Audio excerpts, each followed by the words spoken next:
5 fakta unik tentang penemuan makam Imam Bukhari dan hubungannya dengan Indonesia. Jika membahas tentang Imam Bukhari, pasti hampir semua umat muslim mengenalnya. Tapi bagaimana dengan makam Imam Bukhari? Tentu untuk hal ini jarang orang mengetahuinya.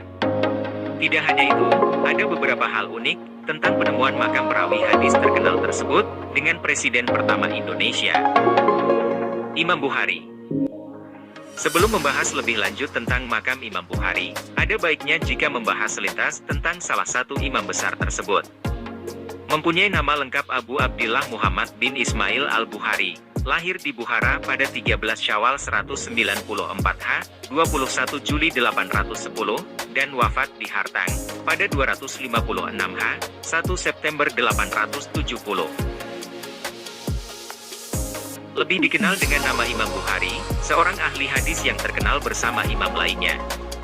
Imam Bukhari juga membuat beberapa buku fikih dan juga hadis, yang beberapa di antaranya masih dipergunakan hingga saat ini. Fakta unik tentang penemuan makam Imam Bukhari. Ada beberapa fakta unik dan menarik di balik sejarah makam Imam Bukhari ketika ditemukan. Karena pada awalnya, tidak banyak orang yang menyadari akan keberadaan makam tersebut, dan yang paling menarik adalah penemuan makam tersebut ada hubungannya dengan Indonesia, lebih tepatnya dengan Presiden RI yang pertama. 1. Lokasi makam Imam Bukhari. Adapun letak makam Imam Bukhari sendiri ada di Samarkand yang masih wilayah Uzbekistan. 2. Permintaan Uni Soviet kepada Indonesia. Pada masa pemerintahan Uni Soviet, yang kala itu dipimpin oleh Nikita Khrushchev, mengundang Presiden Soekarno untuk berkunjung ke negaranya. Namun demikian, Presiden Soekarno kala itu tidak semerta-merta setuju. Karena pada masa itu, Uni Soviet dan Amerika Serikat sedang berebut pengaruh atas Presiden Soekarno. Itu sebabnya, Bung Karno sebagai penganut garis politik non-blok, sangat berhati-hati dalam mengambil langkah agar tidak disebut sebagai garis kiri. Pada saat itu Soekarno membuat sebuah strategi dengan cara mengajukan sebuah syarat. Beliau meminta syarat pada Khrushchev untuk menemukan kembali makam Imam Bukhari yang ada di sekitaran Samaran, Uzbekistan, yang kala itu masih berada di bawah Uni Soviet. Walaupun awalnya pihak Uni Soviet menolaknya, namun Presiden Soekarno bersikeras atas syarat tersebut. Jika tidak ditemukan, maka Soekarno tidak akan mengunjungi Uni Soviet. Jadi secara tidak langsung Presiden Soekarno adalah salah satu penemu makam Imam Bukhari tersebut. 3. Pemugaran makam Imam Bukhari. Ketika makam Imam Bukhari di Samarkand, Uzbekistan berhasil ditemukan, kondisinya memang jauh dari kata layak. Tepat berada di tengah perkebunan kapas, dan makam tersebut tidak mempunyai nisan. Namun jika dilihat berdasarkan sejarah, memang makam tersebut benar adalah malam sang imam besar. Dalam buku Dunia dalam Genggaman Bung Karno 2017, disebut bahwa Presiden Soekarno meminta pada Khrushchev untuk melakukan pemugaran, sebelum akhirnya beliau mengunjungi makam tersebut. Yang walaupun dipugar secara sederhana, namun juga dibuat sedikit jalan, agar sang Presiden mempunyai akses yang nyaman untuk mengunjungi makam tersebut. 4. Presiden Soekarno menyambangi makam Imam Bukhari.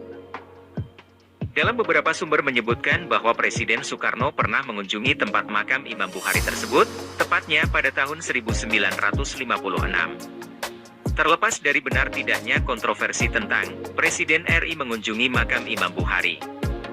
Namun pada kenyataannya Presiden RI pertama tersebut memang pernah mengunjungi kota Samarkand, tepat pada tanggal 6 September 1956. Hal tersebut tercantum dengan jelas pada jadwal acara kunjungan Presiden yang berangkat dari kota Tashkent ke kota Samarkand dengan menggunakan pesawat. Tepat pada pukul 6.50 pagi waktu setempat, pesawat tersebut mendarat. Selama di kota tersebut, Presiden Soekarno hanya mempunyai satu agenda, yaitu mengunjungi suatu tempat bersejarah yang ada di kota tersebut. Di mana hal tersebut tertulis dalam susunan acara kegiatan yang disusun oleh Departemen Luar Negeri Indonesia.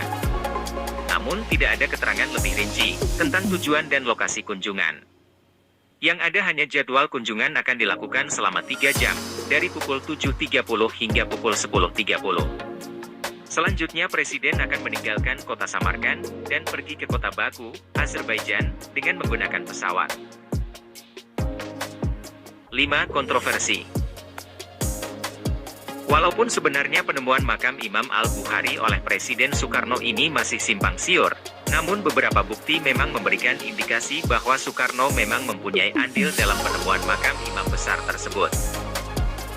Walaupun memang bukti konkret tentang tanggal dan permintaan kepada pemimpin Uni Soviet kala itu tidak benar-benar konkret. Mulai dari Presiden Uni Soviet kala itu adalah Kliment Voroshilov dan undangan kunjungan memang datang dari presiden tersebut. Sedangkan Khrushchev sendiri masih menjabat sebagai Sekretaris Jenderal Dewan Presidium tertinggi dari Uni Soviet. Demikianlah beberapa fakta menarik tentang makam Imam Bukhari dan hubungannya dengan Indonesia. Di mana kala itu banyak masyarakat yang tidak menyadari keberadaan sang imam besar tersebut. Namun dengan sedikit bantuan, kini makam sang imam besar dapat diketahui banyak orang.